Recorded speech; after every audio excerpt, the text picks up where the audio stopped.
Miarabanao tonga soa indray ato anatin'ny fampahalalam-baovao ny MBS ary miarabantsika vehivavy rehetra ihany koa nahatratra izao andro ny valomartsa andro iraisam-pirenena fankalazana ny zon'ny vehivavy izao. Manasantsika rehetra ampanajana sy ampitiavana azy iara-dalana aminay hatramin'ny farany. Ny akon'izay fankalazana ny andro ny valomartsa izay avy hatrany no anombohantsika ny fampahalalam-baovao. Mila finoana sy firaisan-kina ny fiatrainany zava-misy eto amin'ny firenena hoy ny filoha mpanorona ny antoko-tiako Madagasikara, ny filoha Marc Ravalomanana, Rany Rahaba manokana ny vehivavy malagasy amin'izao fankalazana ny andro ny valomartsa andro iraisam-pirenena ho an'ny vehivavy izao. Raha malala hoy izy ny fahasahiranana iainany isan-tokantrano sy ny eto amin'ny firenena ary ny vehivavy no anisan'ny mahita izany voalohany indrindra. Tato-baovao ny Asin'Andre Malala sy Manu Randre Malala. Tsy nanadino ireo vehivavy izay maro an'isa eto amin'ny firenena no sady malala tsara ny ato volany rehetra ny filoha Marc Ravalomanana androany. Andro iraisam-pirenena ho an'ny vehivavy. Rahantsika malala fa andro ny vehivavy ny andro valomarsa ary tsy diso anjara zany ny vehivavy malagasy afaka mankalaza zany valomarsa zany. Ka dia aravaina manokana ianareo vehivavy fantatra ny toerana misy anareo. Dia raha malala ny zavatra manjoa anareo any tokantrano any fahasarana zay minjady amin'ny firenentsika. Ary tsy adino koa ny fanantenana anareo. Manana fanantenana anareo ary rehefa be fanantenana anareo dia matoky izahay fa iray iny sika. Ary ianao izay ampandrosoana ny firenena malala antsika ity. Ary ianao koa izay anafahana sy anamahivanana ny fahasarana mahazo atao. Ka dia ho tehin'Andriamanitra mandrakarivany ianareo vehivavy ary mba aleo alasa amin'ny ezaka rehetra izay atao. Minonareo fa momba antsika mandrakariva Andriamanitra. Fa mijoro ho arofanina ary ho fitaratra indrindra ho mpitarika ny vehivavy ao anatin'ny distrika ny Avaradrano. Nisarika izany ny fanentanana nataon'izy ireo ho toy ny ady efa natomboka ho an'izy ny vehivavy tany Eropa ka nahatonga ny fankalazana ny andro ny valomartsa ho andro iadiana ho an'izy ny vehivavy. Mitohy aty Madagasikara io ady io ankehitriny ary manana andraikitra goavana ny vehivavy eo amin'ny fametrahana sy ny fiatrehana ny raharaham-pirenena. Asin'Andre Malala sy Manu Randre Malala hatrany. Nampiray feo ireo vehivavy tiako Madagasikara eto Avaradrano androany ho fanohizana ny ady efa natomboka ho fampanjakana ny zon'ny vehivavy. Andro ny avaka ny andro androany tsy afa-misaraka amin'ny raharaham-pirenena ny vehivavy. Antony nanaovan'izy ireo antsoavo ho an'ny vehivavy rehetra andray andraikitra ho an'ny firenena dia ny fandehanana mifidy amin'ny andro ny fifidianana. Nampisinan'ity andro iray ity zany valomarsa efatra amby roapolo sy roa arivo androany. Dia mba hoe fitsinjovana ny zon'ny vehivavy zany dia tena hoe niady sy nitolona tamin'ny taona roapolo tanoany ny Eropa sy ny États-Unis zany ny tena hoe niady sy nitolona tamin'ny zavatra io. Dia amin'izao fotoana izao zany dia iraisam-pirenena dia tena hoe zao valinandro valomarsa zao zany ny daty napetraka ho fanajana ny vehivavy amin'io daty io. Le ady zany mba tena hoe ampijoro vehivavy hiadivana ho an'ny zon'ny vehivavy satria tsy nanana zo mihitsy vehivavy zany tamin'ny andro taloha dia amin'izany anomboka teo zany dia nanana zo vehivavy dia efa natao iraisam-pirenena zao daty valomarsa izao. Ahafahan'ny vehivavy mifidy ary etontsika dia manentana ny vehivavy mba hoe hifidy amin'izany daty zay hoe ho avy moa izao fifidianana isan'ambaratongany dia manentana antsika vehivavy indrindra raha mbola tsy ao anatin'ny listy fifidianana ianaranao dia manentana antsika nantona ny sefokotany eny amin'ny faritra izay misy antsika rehetrarehetra aby any mba tena hoe hiatrika fifidianana vehivavy tena hoe vanina, vehivavy tena hoe mibata ny fandresena amin'izany ady sy tolona ny atentsika vehivavy zany misaotra ny zareo izay nitolona tamin'ny andro taloha nahafahantsika vehivavy aty Madagasikara mijoro sy manandratra ny ho avintsika ao anatin'izany fandresentsika izany. Fa maro koa amin'izao fotoana izao ny vehivavy manana fahasembanana no mijaly rehefa manantona tobim-pahasalamana noho izay fahasembanana sy olana ara-batana izy ireo izay dia sarotra ny fifandraisan'izy ireo amin'ny mpiasan'ny fahasalamana.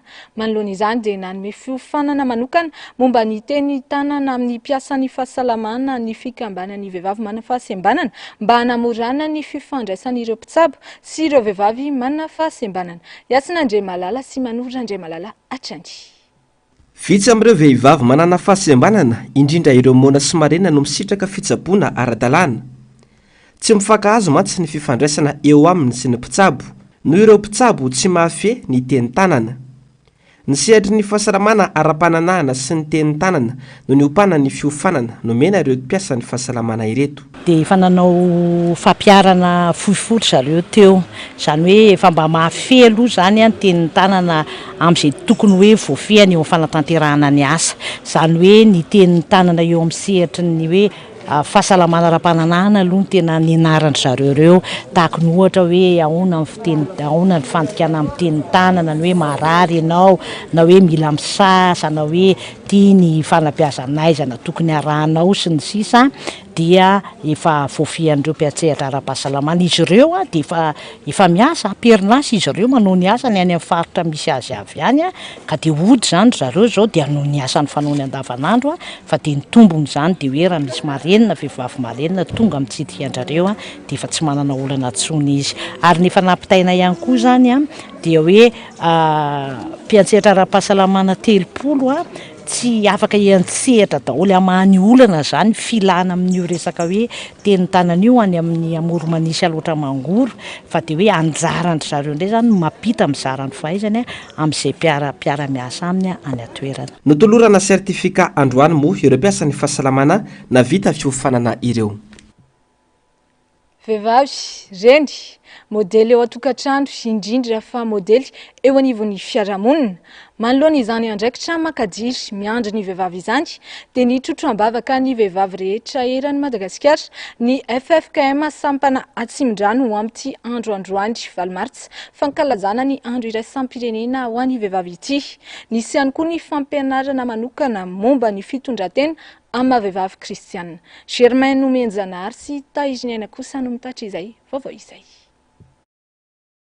Fanompo-pivavahana lehibe teto amin'ny ekara ambavahadokana no nentin'ireo vehivavy eo anivon'ny FFKM Atsimondrano nanamarika ny fankalazana ny andro ny Valomartsa. Nisy nandritra izany ny fampianarana manokana momba ny fitondran-tenan'ny vehivavy ao an-tokantrano, ny fomba fitaizana ny zanaka manoloana izao sedra lalovan'ny firenena izao.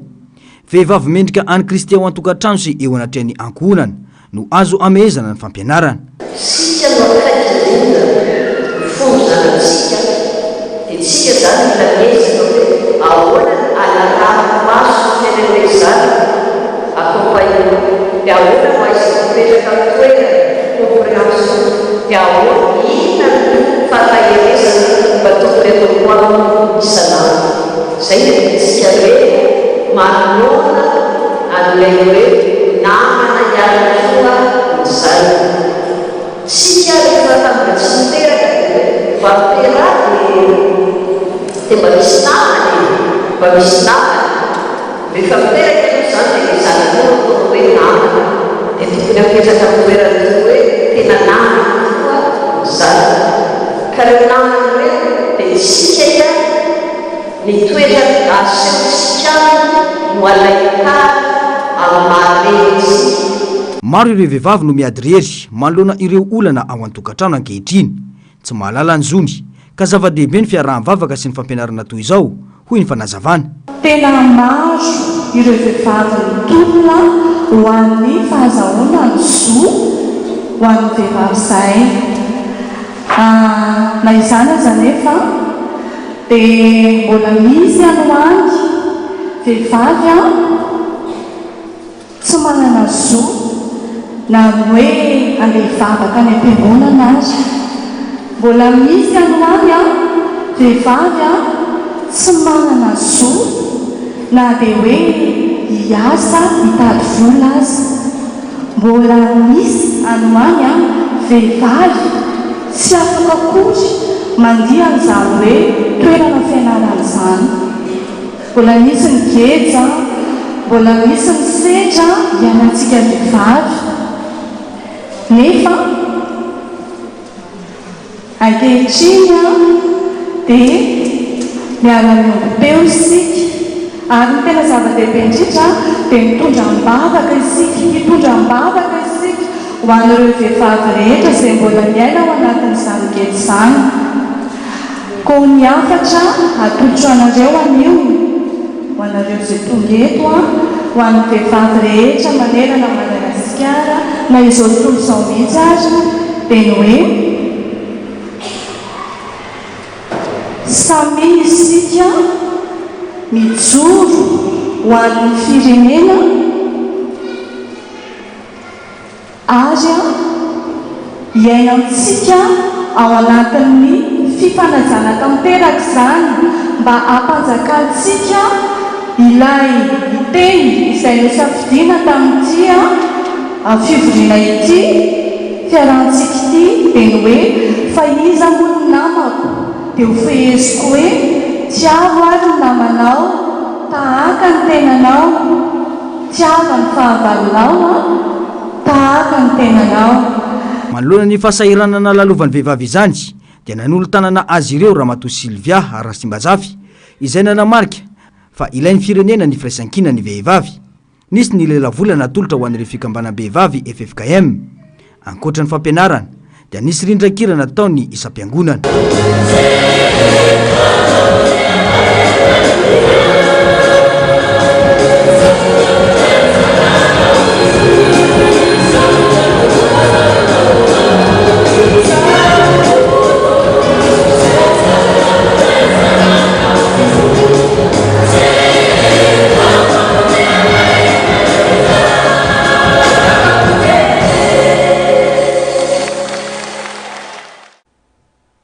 Faniavaka kosa ny fankalazana ity andro ny Valomartsa ity ho an'ny vehivavy tiako Madagasikara. Dia be ny ainga teny Anosy ary ny pakatreny Anosy zato narana fananentanana maro samihafa isan-karazany mahakasika ny fiainam-pirenena nentin'izy ireo nankalaza ity andro ny Valomartsa, andro natokana ho an'ny zony vehivavy izany. Mayando miara-tiana ny aritanjony sy mbola afa-tsara. Ratsaivina ny ainga tamin'ny tolona nataony mpiasa sy ny fampisehoana ireo vehivavy maro izay mitaky ny zo ifidy fa mitovy eo amin'ny lahy sy ny vavy tamin'ny fiandohan'ny taonjato faharoapolo no ny atombohan'ny andro iraisam-pirenena ho an'izao ny vehivavy. Nanomboka ny taona 1770 niraka tamin'ny fitokonana nataony mpiasa tao Saint Petersburg dia nanjary fomba mampanao tamin'ny Valomartsa ny fankalazana. Taorian'ny 1770 nanjary fomba andrazana maneran-tany andro iraisam-pirenena ho an'izao ny vehivavy mandraka ankehitriny. Nekeny firenena mikambana tamin'ny fomba ofisialy tamin'ny 1770 zany, avy eo tany Frantsa tamin'ny taona 1770. Ho antsika eto Madagasikara na eo aza ny fankalazana mbola lavitrezaka ny fampanajana ny zony vehivavy sy ny fandraisana andraikitra amin'ny raharam-pirenena. Tsy tokony ravitanana ny vehivavy malagasy indrindra mandritra ny fotoam-pividianana. Allo tsika mandray anjara tsy tsika rery fa ny fianakaviantsika aloha ny eo ambany masitsika zany ny entanina dia avy eo manentana ny ana satria izay fividianana izay atao amin'ity taon'ity zany io ny tena afahana amin'ny tsara hoe ahoana satria misy ny fividianana filoham-pirenena tsy nandray anjara ny fitopolo isan-jaton'ny malagasy satria hoe tsy ara-dalàna io fa zany no mitondra fa zany zany tsy ekena hoe ao anatin'ny lalam-pividianana hoe hitondra amin'ny Madagasikara nefa nisy vazaha tao dia nijanona akoatra ny tsy fanarahan-dalàna maro samihafa. Fividianana manakaiky vahoaka ity raha vavy isany aoka tsika handray anjara amin'izay dia mila mirahina zany hoe firaisan-kina no hery. Raika tapisaka eo anivon'ny fiarahamonina ihany koa ilay fomba fiteny hoe tsy mila hoentim-behivavy ankalasa sakana ho an'ny vehivavy tsy handray andraikitra. Profy iray ilazana ny fahavitsian'ny vehivavy mandray andraikitra eto amin'ny firenena zany. Raha misy zao fividianana solombavam-bahoaka vehivavy raha toa hoe ray fotsiny nefa lehilahy be da be roa farafabetsany dia eo zany mbola hoe ao anaty fitondram-panjakana moa mbola vitsy ny vehivavy volom-boafidy mbola vitsy. Eo koa ilay kolotsaina malagasy tokony alany iny le hoe tsy mila hoentim-behivavy izay zany aloha mbola tena miantra amintsika nefa ny zavatra efa tsy mety tsony zany tokony efa ialany zany fa mitovy ny vehivavy kely ery ny vehivavy fa ny saina kosa tena manana. Ny taona 1720 no nankalazana ny fahadimapolo ny commission de la condition de la femme mitaky ny fitoviana eo amin'ny lahy sy ny vavy. Tsy nitovy amin'ny lehilahy no tanjony na iotra azy fa kosa nitovy zo amin'ny lehilahy eny amin'ny fiarahamonina. Raha manana zo hianatra ny lehilahy tokony hanana zo hianatra ihany koa ny vehivavy. Raha manana zo handray karamafeny ny lehilahy tokony hanana zo handray toy izany ihany koa ny vehivavy. Santiony an'ireo. Mila mafisina ny fanabeazana mitovy eo amin'ny ritonta isorohana ireo fandrabirabiana sy fandemintsaina samihafa. Tena misy ny vehivavy tena mijoro amin'ny maha izy azy ary misy ny lehilahy tsy mahazaka an'izay. tena misy lehilahy tsy mahazaka ambany vehivavy nefany misy lehilahy tena tsy mahavita ninninona eo anatrehan'ny vehivavy. Tsara ngamba raha ohatra ka asiana mihitsy eo amin'ny firenena mihitsy zany. Asiana izay hoe karazana fiofanana na hoe fanabeazana miaraka mihitsy lehilahy sy vehivavy fa tsy hoe mitokana ny lehilahy mitokana ny vehivavy satria anisan'ny mbola olana agoavana eto amin'ny firenena ny herisetra sy ireo endrika tsy fanajana ny zony vehivavy. Mila manova fomba fijery ny rehetra hanafoanana sy hanoerana izany fomba fanao mametra izany. Tena mijaly, tena hoe mitady an'izay mapety ny tokantrano vehivavy. Raha ny fiarahamonina indray ny vehivavy tokony tsy olon'olona. Vehivavy tokony hifandray aman'olona. Tsy mila miolon'olona ny vehivavy satria ao anatintsika vehivavy tena misy hevitra mafonja indrindra.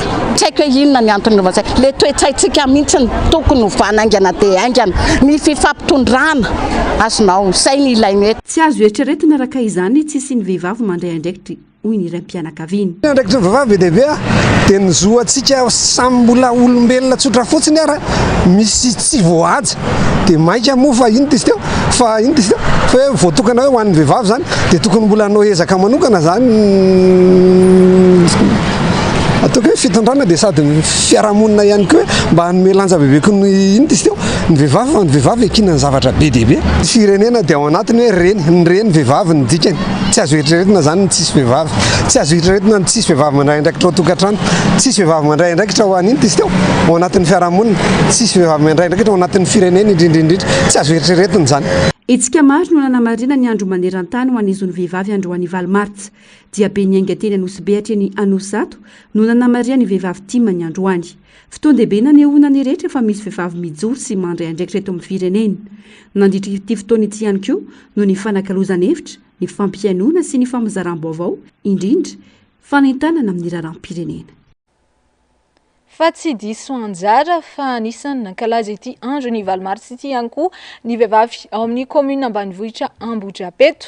Niompana indrindra tamin'ny fifanampiana eo amin'ny samy vehivavy ny nankalazana ny andro ny Valomartsa ho azy ireo. Tato-baovao ny Germain Nomenjanary sy Tahiry Niena. Olona efa-jato no nisitraka fanampiana toy ny fitafiana sy fitaovan-dakozia tamin'ity andro ny Valomartsa ho an'ny commune Ambohidrapeto. Nisy ihany koa ny fiofanana arak'asa nomena ireo vehivavy ao an-toerana. Eto dia manararoatra misaotra antsika rehetra tany an-tokantrano izay nafoy ireny akanjo fitaovana rehetra tsy ny ilaina ireny izay nangatahany vehivavy teto Ambohidrapeto. Be dia be izy ireo misy eo amin'ny 400 isa eo na fonosina tao anaty sachet dia niverenina ny sasana madio tsara no pasohana arozaraina ho an'ireo sahirana. Eo amin'ny vehivavy eo amin'ny 400 eo. Ankoatran'izay ihany koa dia manararoatra izahay fifankafatarany vehivavy eto Ambohidrapeto. Misy ny fifampizarana ireo olana isa-tokantrano sy ny traikefa arahana formation ana savony ao aorianan'izao. Fantatsika loatra ny asarotan'ny fiainana ankehitriny tsy vitan'ny lehilahy irery intsony ny mamela ny angonany dia izay mihitsy mahatonga anay vehivavy omena ireo formation izay sahaza ho azy izy ireo ahafahan'izy ireo manampy ny fidiram-bola ao an-tokantrano. Ary misy ihany koa ny karazana kilalao izarana loka maro samihafa toy ny toraka kapoka, loto sy ireo karazana kilalao tsy voatanisa. Amin'ny mahakomina ambanivohitra n'Ambohidrapeto dia mivelona amin'ny fambolena sy ny fiompiana ankoatra ny asa varotra ny vehivavy eo an-toerana. Maro ireo misedra olana arabola manoloana ny zava-misy eto amin'ny firenena ankehitriny ka isan'ny antony mahatonga ny etsika ho fanampiana izao. Ankoatra ny fanampiana sy fampiofanana dia isan'ny nanamaria ny komina Ambohidrapeto ny Valomartsa ny filaran'ireo vehivavy avy amin'ny isam-pokotany sy ireo fikambanana isan-tsokajiny toy ny fikambanany vadin'ireo zandary ao an-toerana. Niainga teny amin'ny siny bendrano izany ny azo ny site Itosy ary nofaranana teo amin'ny kianja malalaky ny komina. Fa nitondra fanampiana ho andreo Tsabona teny amin'ny fokotany Maderanamontana ny vehivavy tiako Madagasikara faritra Analamanga ho fanamariana ity andro ny Valomartsa ity.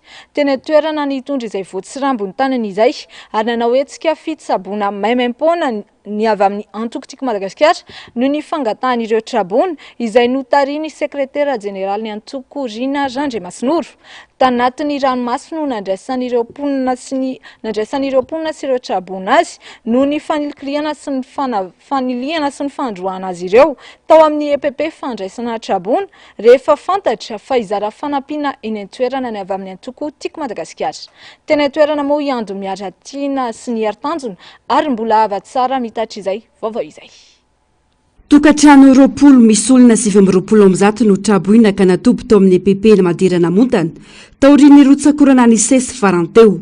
Dibidrano, simba fananana ary marary ny akamaroan'izy ireo vokatry ny rano miandrona no sady maloto. Tsy maintsy mifindra toerana araka izany ireo voakasika mandrapitsika ny rano tanteraka ka ny fokotany no mandray an-tanana amin'ny fampiatranona azy ireo. Ny antsivonjy nitady fanampiana ireo trabony saingy tsy nisy namaly nandritr'izay fotoan'izay. Ny antefa tany amin'ny antoko-tiako Madagasikara ny antson'izy ireo. Tsy ny salasala fa tonga nitondra izay voatsirambony darana ny antoko no tariny sekretera jeneraly ny androany. Aterana nefa ny an'ireo traboina avao maraina fa voaroka tamin'ny toerana rehefa fantatra ireo tompon'andraikitra eny fotony fa izara fanampiana ny timo. Navoaka teny ivelany avokoa ny entana rehetra ny trano nefa tsy mbola azo itoerana. Ary zay malagasy tsy mijery zay hoe izany eo amin'ny fokotany na izany eo amin'ny EPP tsy mijery an'izany zay fa ny mahafokon'olona eto Maderana Montana no nisotrianay tao amin'ny EPP ndroasiny zay ndroasina satria miakanjo fotsy ary izahay tompoko na ifaly na hotezitra amin'ny akanjo fotsy anaovanay izy dia za hoe izahay tim zahay 720 ny aravoaraka androany fa miakanjo fotsy ny trano afaka mijery nareo mpanao tele fa mbola ranotrano ny tranonay atao hoe ty atokotany aloha zany netana satria ve zay mahantra zay ve ambany tanàna dia tsisy mpijery malahelo be mifonay fa mampanahelo anay zany dia zao tapoka be taminay zao hoe ndroasina tao zay dia iza zany tompoko mba asianay andreo zazakely ireo ao marary mbola ao ny ankizy ao mivalana mikohaka voan'ny sery iza zany nitondranay andreo zanakay ireo sa hoe mbola ao anatin'le rano ve dia tsitritra amin'ny fahafatesana ve ireo zazakely ireo. Tandy indondoza ny fahasalaman'ireo mponina indrindra ny zaza amam-behivavy vokatry ny fiandronan'ny rano. Nisy ireo mpitsabo avy amin'ny antoko-tiako Madagasikara no nizavy fahasalaman'izy ireo. Voailika teo am-panatanterahany asany ihany koa ka tsy navela nanao ny asany. Sady voaroka tamin'ny toerana ny traboina no tsy navela no zahana fahasalamana ihany koa. Dia teo mpitsapana tension izay miravavy aloha alefa le mitsapa tension dia tapoka teo hoe aljanona lizy fa tsy maintsy mivoakato dia za nandamina lizy hoe raha ohatra ka le dokotera amin'ny problème izahay afaka manao consultation foana ny moron-dalana ary tsy mila latabatra akory satria famonjena ny vahoaka malagasy piray-tanindrazana le izy gagabe zay hoe zahay mihitsy ane ny voarokato e dia mijanona teo aloha zany le izy nareo ankizy ihany mitaraina mivala na mikohaka miakatra tosidra tsisy mpijery le olona dia noho nizay ianao tonga mivembona kely izay voatsirambony tanana fanafoditsy rehetrarehetra dia ajanona io. Andranomasy no nanehoany ny renim-pianakaviana ny alahelony vokatry ny fanilikiliana azy ireo no ny loko politika vatany vao tonga teny an-toerana ny sekretera jeneraly ny antoko-tiako Madagasikara. Ny président fokotany sy mitanely zay mamena akanjo fotsiny zay dia tsy mahazo mijanona fa manimbady amin'ny kahandro politika miasa rakaiky ny vahoaka ny antoko-tiako Madagasikara tsy hanavahana na iza na izy izany. Pirofo ny fidinana ifotony nataon'ny sekretera jeneraly ny antoko tsy nitaza-potsy ny fahavoazan'ireo mponina fa mbola nitondra ny voatsirambony tanana. Fa tena ialana tsiny be dia be raha ohatra ka hoe amin'ny fiavinay mahatonga ny chef fokotany sy mahatonga ny tompona EPP mandroaka nareo tao amin'le trano fa zay tonga eto mahatsiaro hoe sahirana nareo dia misy olona atao amin'ny 4e arrondissement sahirana dia mitonga zay mba mitsidika nareo sy mitondra zay fanampiana azo atao ao anatin'ilay izy.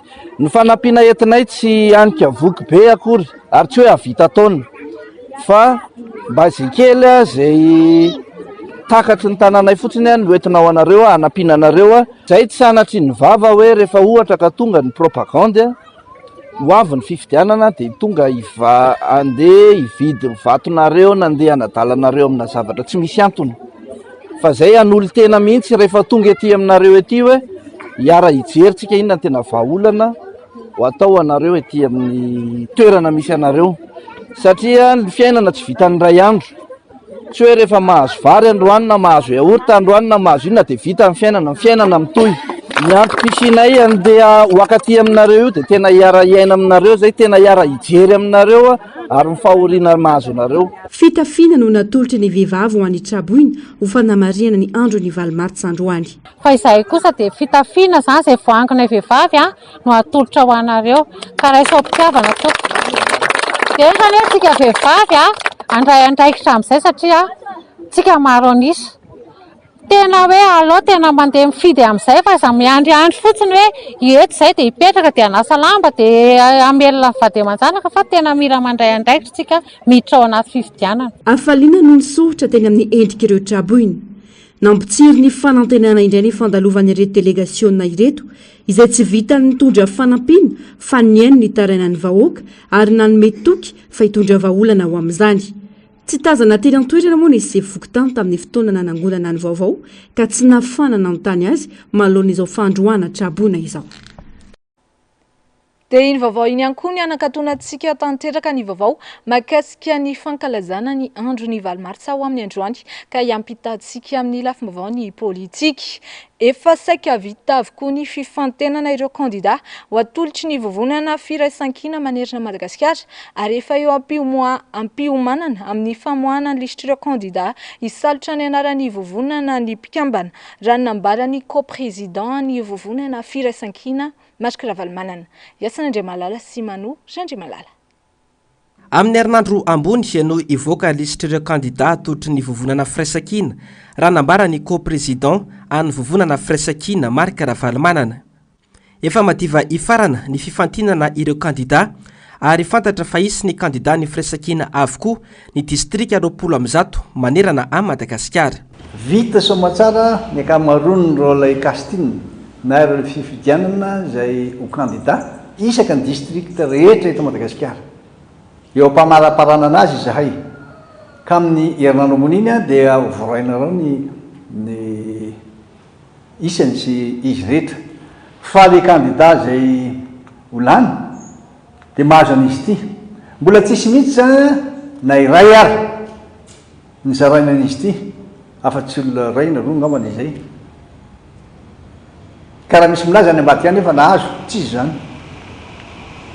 zany fa zay le vaovao tsy marina hely matoa zay milaza aminareo hoe ampisehoan'izy ity zay amin'ny herinandro ho vory eto daholo izay rehetra satria ty moa zany mbola nalefa taty amiko daholo reo lay liste ny kandida avy any amin'ny tokotsiray aby satria za mijoro eto amin'ny co-président ao anatin'ilay firaisan-kina dia manatanteraka tsara tsaka ny sy-andavany miaraka amin'ireo teknisianina ny pitsopitson'ireo le antota taratasy sy ireo zavatra ilaina tsy hoela dia azo an'ity daholo izy rehetra dia izy ireo indray rehefa mahazo an'izy ity dia mampivory andreo le solotenany firaisan-kina any le toerana misy azy amin'le distrikta misy azy ampivory izy ireo miaraka amin'ilay mpitolona mpikatoka any amin'ny distrikta dia rehefa avy zay anomboko amin'izay ny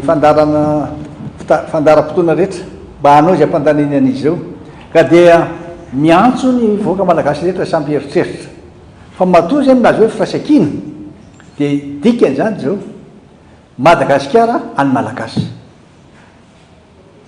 Madagasikara any malagasy zay ny firaisan-kina ary tsy ho amelantsika mihitsy raha tsy ho tratra izay tanjon'izay satria hitantsika tsara ny zavatra miseho ankehitriny misy maka fotsiny zao ny tamin'ny sasany any Madagasikara io Madagasikara any malagasy ka dia fifaliana lehibe no ilazana aminareo fa efa misotra tsara tsy mitombona avokoa araka izany ireo resabe mandeha sy ahely ao anaty tambajotra tserasera mamoaka sary sy anaran'ireo kandida akoatra ny Irina Randriamasinoro izay efa natolotra tamin'ny fomba ofisialy fa ho kandida etsy amin'ny boribory tany faefatra. Fatoanandro mpamily fiarakaretsaka eto Andrenivohitra ho candidat ho ben'ny tanàna Antananarivo i Clémence Rarinirina raha ny fanambarana navoakan'izy ireo nandritry ny fivoriam-be nataon'izy ireo androany. Misokatra amin'ny fiara-miasa rehetra izy ireo saingy tsy afaka hiara-asa amin'ny mpitondra fanjakana kosa. Vonina hiatrika ny fifidiana ben'ny tanàna araka izany Clémence Rarinirina sy ireo mpamily fiarakaretsaka miarady aminy. Mila rena hoy izy ireo ny Renivohitry Gasikara. Eo amin'ny vaovao mahakasika ny toe-karena kosa indray dia nanapa-kevitra ny ampihany ny solika vokarin'ny ny firenena Arabo sy Rosiana sy Saodiana. Ireo firenena ireo anefa no anisan'ny mpamaty solika maneran-tany. Tsy maintsy hisy fiantraikany eto Madagasikara izany ankoatran'ny tsy fahaizam-pitantany mpitondra. Mampanentana teraka no avy ny vahoaka malagasy hoy ny profesora Jean-Louis Rakotombo raha niresaka tamin'ny Germain Nomenjanary sy Tairiniana. Ny fahasimban'ireo lalana, ny fitotongana ny sandany ariary, ny tsy fisian'ny famokarana anatana, ny tsy fahafitantena ara-sakafo, dia samy mahatonga ny fidanga ny vidim-piainana eto amintsika avokoa. Raha ny tatitra farany, dia mahatratra hatrany amin'ny 100 ny tany fiakarany vidim-piainana eto amintsika. Raha ny zava-misy hoy ireo mpahay momba ny toe-karena, dia efa mahatratra hatrany amin'ny 200 na 200 ny tampiakarana ankehitriny. Ambanin'ny 700 no tampiakarany vidim-piainana io, izay vao azo atao hoe mandroso ny firenena iray. Mbola ho mafilavitra noho izao anefa ny zavatra isy atsoatsy hoy ny profesora Jean-Louis Rakotombo satria hiakatra ny vidin'ny solika. Nanapa-kevitra ny ampianan'ny solika ho vokariny manko i Rosia sy Arabia Saodita, izay firenena isan'ny mpamokatra sy mpamaty solika maneran-tany. Tsy maintsy isy fiantraikany eto Madagasikara izany ho hiatrany ny fanazavany. Anampitrotraka izany ny politika maloto ny fanjakana. Ny olona azo naturalisation zany ny misy charte de conduite ao anatiny hoe tsy maintsy miaro ny tombontsoa frantsay ianao ary mifandona ny tombontsoa frantsay sy ny tombontsoa gasy tsy maintsy ny frantsay aloha nanaovanao zay vao miaro ny tombontsoa gasy ianao. Situation ny fiainana misy eto Madagasikara zao tsy viable atsony zao, tsy azo iainana atsony zao satria io zao sur le plan international dia mbola tazomin'ny Rosiana sy ny Arabia Saodita ny vidina solika ahenan'le production dia tsy maintsy hiakatra vidina solika io. Zao nefa ny efa fahoriana eto ny inflation fa tsy vao maîtriser ny fanjakana, jirama zany tsy vaovahany zany, ny resaka fiakarana vidim-piaina tsy vaovahany zany, tsy viable, tsy azo iainana io situation misy amin'izao fotoana izao io. Indrindra amin'izao contexte misy amintsika amin'izao fotoana izao zay efa manomboka midina ny influence occidentale, ny tsy dolara rehetritsony, nanaovana échange commercial international, efa manomboka tsy zaka ny Amerikanina tsony mitazona an'ireo base misy any amin'ny valonjato eran'izao tontolo izao, fa lany bala ry zareo dia izadiny fa mila solidarité samy izy. Dia izadiny fa frantsay ihany anie tena manana tombontsoa be dia be arovana eto ka manao adalana eto amintsika io. Ny Amerikanina tsy isy tombontsoany betsaka eto, Rosiana tsy isy tombontsoany inona eto, fa zareo frantsay mbola manana tombontsoa betsaka eto dia jereo reny ils éparses ka zay anna global sur le plan international zay aza naïve atsika fa mba aza vahoaka ny tena marina sy ny tokony ataony fa tsy aiza sarotra romana fotsiny amin'izao zany fa zay ny marina tompoko, zay ny fandehan'ny politika eto amintsika. Tsy misy tsimokolainy isa-tokantrano manoloana ny fiakarany vidim-piainana ankehitriny. Voatsokajy ho isan'ny vahoaka voalohany tsy ampisakafo indrindra maneran-tany ny malagasy. Raika amin'ny 20% ny mponina no mahantra raha ny tarehy marika ny voaka farany. Samy niatrika valana retina, samy nipenipenina ny tady fanampiana avokoa ireo firenena Afrikanina, saingy i Madagasikara irery ihany no tena rendrika. Hoy ihany profesora Rakotombo, ny mpitondra no tsy mahay ka ny Covid no mahazo tsiny, hoy hatrany ny fanazavany. Eo amin'ny vaovao mahakasika ny fahasalamana kosa indray dia trangana tuberculose 3 isan-kerinandro raha kely indrindra no raisina sy tsabona eny amin'ny toeram-pitsaboana iray eny Ivato. Antony maro mety mampirongatra ity aretina ity amin'izao fotoana izao hoy ny fanazavany mpitsabo ka anisan'izany ny loto fa eo ihany koa ny fiovaovan'ny toetrandro. Anisany antony iray mahatonga ny tsy fahasalamana eto Madagasikara ihany koa ny tsy fahampiana ara-tsakafo ho anisan'ny tokantrano. Fanadihadiana nataon'i Germain Nomenjanary sy Tairiniana. ny kohaka sy ny sery ny areti-kibo ireo no aretina ahatongavan'ny olona mitsabo tena ety anivon'ny toeram-pitsaboana amin'izao. Eo ny toetrandro miovaova sy ny fahalotondrivotro ka mahatonga ny olona hovoan'ny gripa. Ny loto avy amin'ny sakafo hohanina kosa no mitondra ny areti-kibo hoy ny mpitsabo etsy amin'ny CSB Ivato. Ny fanadiadinana natao ihany koa ny lahalalàna fa isan'ny paritaka eto amintsika ihany koa ny tuberculose amin'izao. 3 isan-kerinandro raha kely indrindra ny olona marary ny tuberculose tonga mitsabo tena eto. Antony maro no mahatonga izany hoy ny fanazavana saingy aretina tsy mahamenatra fa azo tsaboina tsara ny tuberculose na ny raboka. Fivalana na kohaka ato koa mbola misy ihany koa ny aretina azo avy amin'ny firaisana aretina mifindra avy amin'ny firaisana ranofo ny resaka areti-maso na conjonctivite dia misy mitonga ato aminay. Resaka tuberculose zao tsika ato dia ato amin'ny fitiliana ny aretina tuberculose izay mitombo tokoa izy amin'izao. Misy 12 ireo mpiasan'ny fahasalamana miasa eto amin'ny CSB Ivato ity. 2 amin'ireo no dokotera, 4 amin'izy ireo kosa vehivavy avokoa ka nahazo fanomezana manokana avy amina fikambanana iray tsy miankina androany noho ny mahandro ny vehivavy ny androany. Soranandro ny vehivavy mpitsabo izay miasa ao ambadiky ny rideau hatramin'izay tsy dia hita loatra na eny an-dalana ary izy tsy dia tazana firy, tsy mahafantatra tsisy mahafantatra momba azy nefa isan'ny tena miasa ary mamelona olona be tabe kokoa. Hita fa tena miasa mafy zareo ary tena indraindray adina hatramin'ny tokantrano ary amin'olona asa dia izay ngamba no fahitako azy avy ivelany fa natsona alina ry zareo reo dia tonga, atsona atao atoandro reo dia tonga, atsona aviorana reo dia tonga. Eto aloha zany dia misaotra betsaka an'ireo mpitsabo vehivavy na trany amin'ny mpanadio-trano raha ty amin'ny fitsaboana dia mankahery ary mampirisika azy ireo foana amin'le asa fa tena hafa mihitsy ny asan'ireo mpitsabo reo.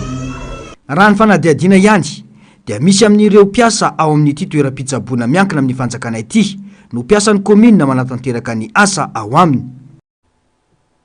Eo amin'ny lafim-baovao ny fampianarana kosa indray dia mpampianatra miisa 70 teny Ambohimanarina no afaka nanatevina ny fahaiza-manao ny androany vokatry ny fiara-miasa teo amin'ny sekoly tsy miankina iray sy ny Union des écoles privées de Madagascar tsy maintsy amafisina amin'ny alalan'ny fampiofanana ny lenta mpampianatra ka hisy fiantraikany amin'ny fampitana fahalalana ho an'ny mpianatra izany.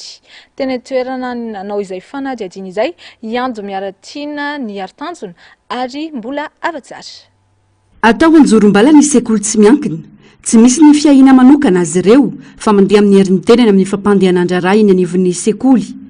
Tsy azo atao sakana nefa izany, tsy maintsy mitady ny fomba rehetra atomombana sy andavorariana ny fampianarana ny mpampianatra amin'ny sekoly tsy miankina. Tokony ho ampitoviana na ny sekoly publika na ny sekoly privé dia eo ny fangatahany mpampianatra foana zany hoe mila fampiofanana na ny fitaovana ary mila ny boky sy ny sisa.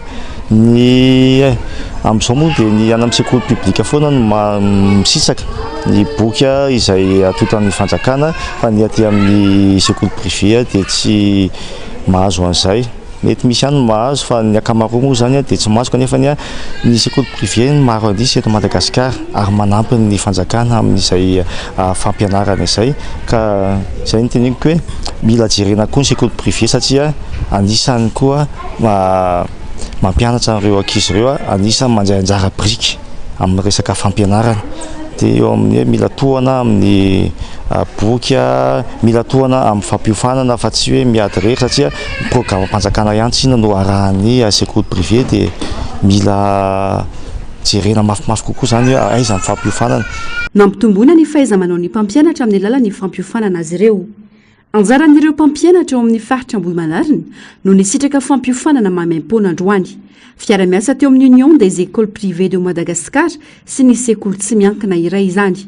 Tanjona ny ampitoviana lenta ny fahaiza-manao ny mpampianatra. Nataon'ny fanjakana zanakalafa ny sekoly privé ka izay no antony izao formation izao hoe naneritseritra ny fikambanana hoe mba amea fampiofanana ho an'ny mpampianatra mba hoe izy zavatra ho atolotra ho an'ny mpianatra zaza malagasy dia teo amin'ny lafiny matematika sy ny français moa no namafisina tamin'ity androany ity fa mbola misy ny fotoana satria fofo ihany izay hoe ray andro miofan'izay mety fofo ihany le izy fa misy ny fotoana ho jeren'ny fikambana ho lavalava kokoa ny fampiofanana. Misy 30 ireo mpampianatra ny etikety fiofanana makasika ny taranjakajy na ny matematika sy ny teny frantsay ity tsy janona eo ny hetsika tahaka izao fa itoy ho tombontsoa ny zaza malagasy. Eo amin'ny maresaka iraisam-pirenena kosa indray dia feno 2 amin'ny Suède ny firenena mivondrona ao anatin'ny OTAN. Miovaova avokoa ny foto-kevitra politika sy ara-tafika andraisana ireo firenena manomboka izao. Mihamafy kokoa noho izany ny fandraisana fanapahan-kevitra amin'ny fiandaniana sy ny fiarovana ny firenena mpikambana ao anatin'ny OTAN ho an'ny Suède. Fanahijadiana eo amin'ny horonan-tsary sy ny sarin'ny Euronews. La fin de 2 siècles de... Vita sy ny omaly tamin'ny fomba ofisialy ny mampikambana faharoa amby 30 an'i Suède ao anatin'ny OTAN. Pejy vaovao mandritra ny taonjato 2 no nosoratana ho an'ity firenena ity tamin'ny alalan'ny fidirana mpikambana ao amin'ny vondrany Atlantika avaratra. Ny fandimin'ny araba ny Suède avokoa ireo firenena mpikambana rehetra sy ny tompona andraikitra ao anatin'ity vondrany ity. Zava-dehibe izao fandraisana anay ho isan'ny OTAN izao ary vonina anaja sy anatanteraka ny lalàna mifehy mba ho tombotsoan'ny rehetra izahay ho ny Prime Ministre suédois Ulf Kristersson. Voafeo anatin'ny amdininy fahadimy amin'ny lalàna mifian'ny OTAN raha teo ny hoe ireo mpikambana rehetra dia tsy maintsy manampy ireo mpifamatotra aminy raha toka tojo ambana na misy olana ara-pilaminana amin'ny endrin-drehetra ny firenena iray. Ny taona 2024 ny sin'ny 11 septembre tany Amerika no nampiarana faran'ity lalàna ity ka niaran'ireo firenena rehetra tao anatin'ny vondrona ny salany katsaka vahaolana. Ho an'ny États-Unis, nilaza ny filoha Joe Biden fa mila mijery ny tokony hatafidirany mpikambana ao anatin'ny OTAN ihany koa Ukraine manoloana ny fanafiana sy ny olana iainany amin'ny ady amin'ny Russia amin'izao fotoana. Nanomboka ny taondasan'ny idiran'ny Finlande ho isan'ny OTAN ihany koa nanaisitra ny tsy fiandaniana ara-tafika ity firenena ity toy izany koa i Suède araka lalàna ifampifehezana ao anatin'ny vondrona ihany. Sont désormais membres de l'OTAN. Ny fandaharana Global News sy ahoana marina no arahanao ao aorianan'izao fampahalalam-baovao izao ary ny horonan-tsary l'apprenti sorcier kosa no arahanao rehefa avy eo. Mankasitraka anao ny ara-dalàna aminay hatramin'ny farany mame fotoana anao ny tenako ho amin'ny rapitso indray. Veloma tompoko.